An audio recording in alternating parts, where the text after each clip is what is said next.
What's going on, guys? It's the Filthy Casual, back with another Diablo 3 video. Today is a discussion based video and we're going to look at the state of the Necromancer class with 265 and Season 17 on the horizon. Now, I've covered this a couple of times on the channel before, it's always been quite popular, so I thought given we've got some changes coming up, we can have a little bit of a chat about where the Necro stands and things. Thanks to everyone who subscribed over the weekend, really have boosted my subs up quite a lot, so if you're new, welcome. If you haven't subscribed yet, just hit that button and join the Filthy Casual army. Now, the rest of the housekeeping, in the background you've got a LON Pet King Thorns Necromancer, so I'll link that in the cards and in the video description, and I'll also link up the 265 Season 17 patch notes for you, as well as my video reacting to them. So I'm going to assume that you've read the patch notes, and if you haven't, you may as well go and have a little look at them now. So click the link, watch the video, pop back and listen to what I've got to say on it.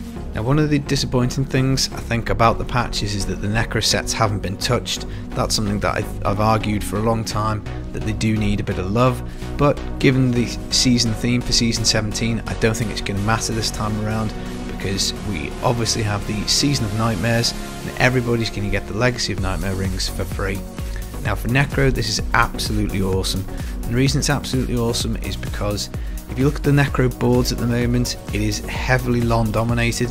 Pretty much all the top players are playing Legacy of Nightmares, and there is a range of things that you'll find on the board.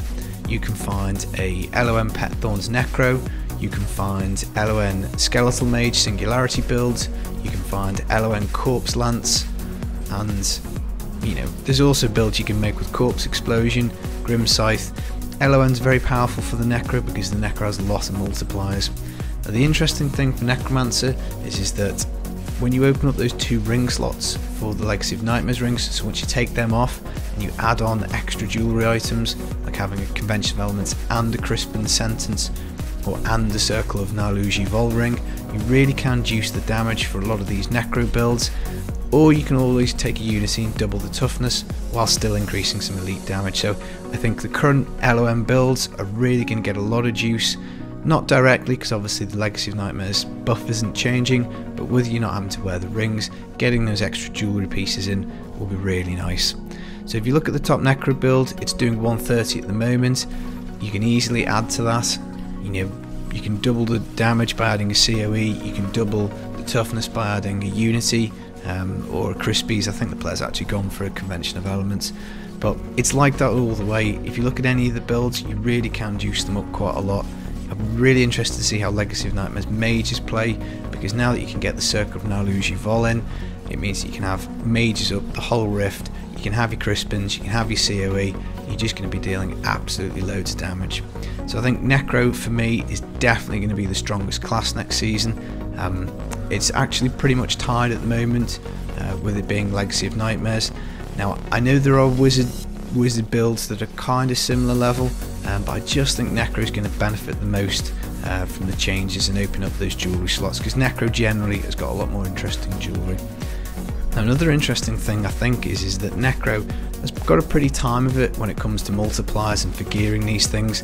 There's not many scythes in the loot pools, not many two-handed scythes. Multipliers are quite easy to come by. Yeah, fine, the jewellery is a bit finicky, it's a bit difficult to find, but you can find a Grasp of Essence, at level 1. You can find the Circle of Naluji Vol at level 1.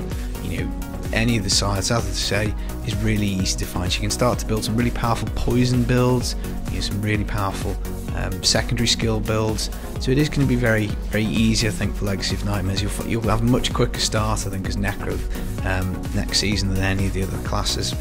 I mean, you can argue that the other classes do have multipliers and access to them. I've played Barb this season, so that springs to mind. There are quite a lot of easy multipliers to get as the Barbarian, but given how high Necro can climb already with LON, there aren't really any Barb LON builds around, and generally speaking, the sets for Barb are going to give you a much better bang for your buck. So, whether Barb LON climbs, I think that's quite debatable. Another interesting change that we've got for 265 for the Necro is around kind of Death Nova. So the Blood Tithe Blade has been buffed significantly. That will now deal 400% for every enemy within 25 yards. Now in D3, 25 yards is a fairly decent distance, and this is just going to melt trash because if you think about it, if you have 10 enemies within 25 yards, that's going to be a 4,000% multiplier. That's going to be pretty big. If you can double that again, if you can get into a really dense area of trash and get 15, 20 enemies around you, you're just going to absolutely vaporize it and nuke it completely. So there might well be some interesting builds in that. I've crunched the numbers today. I still think Corpse Lance is probably going to win out just because of the sheer number of multipliers you can get for that. But there will be some interesting builds I think that you can make. Maybe some kind of speed build with the Blood Tithe blade. So we're looking forward to testing that out. The Iron Rose also now gives you 100% chance to get a free Blood Nova. So again, depending on how often that procs, you might be able to come up with a generator build that will work for that. So I think there's plenty of stuff actually to try for Necro, and realistically, if the game was just about the skills and the Legacy of Nightmares and there's no other sets in the game, Necro I think would definitely be the strongest class. I think that's kind of what's playing out with the LOM buff. Now, I still think the sets need work. I hope they change them for Season 18. Again, depending on what the season theme is, I'd like them to be buffed. I'm a solo player, I don't do 4-man meta, so Necro, like Inarius starting Season 17, I just can't see anybody being bothered. You may as well dump it and go straight on to LOM. But yeah, so that's it. I think Necro hasn't had any love really, a little couple of buffs here and there, but I think Legacy of Nightmares, really Necro's going to shine next season. I'm looking forward to getting back to the class. It is my favourite class in the game, and I'm looking forward to playing it next season. So where do you guys fall? Do you think these changes are good? Are you excited for LOM Necro, or are you just completely hacked off with Rathma runs and essentially just because you stick LOM on there, it's still a rat run? Let me know how you feel in the comments, and as always, thanks for watching.